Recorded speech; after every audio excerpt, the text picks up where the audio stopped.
PM ने कल जो भाषण दिया अपना, उसमें एक तो बात अब नैरेटिव जो हमें दिखाई दे रहा है वो काफ़ी क्लियर है कि बीजेपी और आप के बीच की ये लड़ाई सीधी सीधी दिखाई दे रही है। उसमें कांग्रेस एक फ्रिंज प्लेयर की तरह है मैदान में, लेकिन असली लड़ाई बीजेपी और कांग्रेस के बीच में होनी है। और दोनों किन मुद्दों को लेके आगे बढ़ेंगे ये भी हमको कुछ आइडिया लग रहा है। बेसिकली बीजेपी आपदा का जो उन्होंने वर्ड का उपयोग किया है, आप से आपदा आ गई है, तो उस पर फोकस करेगी। और जो दिल्ली की थोड़ी बहुत जो भी उनके हिसाब से जो बदहाली हुई है दिल्ली में, सफाई की जो पानी की समस्या है वगैरह वगैरह, जो भी उनके हिसाब से समस्याएं हैं, फोकस वो उस पे करेंगे और करप्शन पे करेंगे। करप्शन में उनको एक शीश महल का मुद्दा मिल गया है जो काफ़ी इफ़ेक्टिव हो सकता है, मुझे लग रहा है, क्योंकि उनका ये नैरेटिव लोगों को ज़रूर अपील करेगा कि एक ऐसा शख्स जिसने ये कहा था कि मैं सरकारी गाड़ी नहीं लूँगा, मैं सरकारी बंगला नहीं लूँगा। ठीक है, उसने सरकारी गाड़ी सरकारी बंगला लिया, लेकिन जब उस सरकारी बंगले पे आप 40-45 करोड़ खर्च करके उस पर रेनोवेशन कराएंगे तो ये लोगों को थोड़ा सा खलेगा।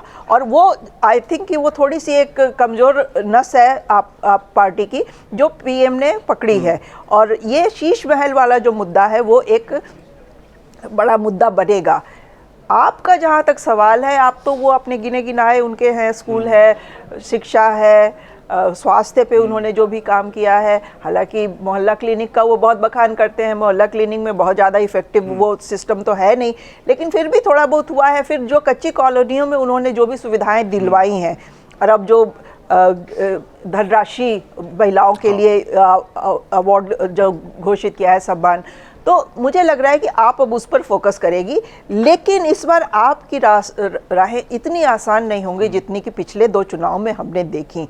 मतलब उनका एक नॉवेल्टी फैक्टर है, वो वेयर ऑफ अप कर रहा है, वो हमें दिखाई दे रहा है। वो वही पुराने, मतलब उनका एक नीश वोट उन्होंने तैयार कर लिया है, जिसको कि जो मुद्दे अपील करते हैं, पानी हो गया, फ्री बिजली हो गई, जो पैसा हाथ में औरतों के दे रहे हैं, वो सब है। तो वो एक नीश वोट बैंक उनका है जो कि वो अपने तरफ लुभाने की कोशिश करेंगे। एक वोट बैंक जो कांग्रेस से छिटक के बहुत हद तक आपके पास भी गया था, मेजरली तो आपके पास ही गया था, वो वोट बैंक अब सोचने लग गया है कि क्या आप तब जो एक अल्टरनेटिव पॉलिटिक्स का जो उन्होंने अनाउंस करके अपना शुरू किया था पॉलिटिकल जर्नी, क्या आप वाकई उस पर चल रही है या वो कुछ दूसरा ही उसका गेम प्लान है। तो वो वोटर हो सकता है इस बार 2 माइंड्स में हो, तो वो हो सकता है बीजेपी को एज एन अल्टरनेटिव सोचे, या कांग्रेस बहुत जोर लगा रही है इस बार। और कांग्रेस की भी कैंपेनिंग हम देख रहे हैं, उसमें बहुत धार है। संदीप दीक्षित वगैरह, अजय माकेन वगैरह के जो बयान आ रहे हैं, और उसमें कांग्रेस कोई डिफेंसिव अप्रोच नहीं ले रही है, ऑल आउट है अगेंस्ट आप। बीजेपी को तो वो टच भी नहीं कर रहे हैं, उनकी लड़ाई उनको मालूम है कि आपसे है दिल्ली में।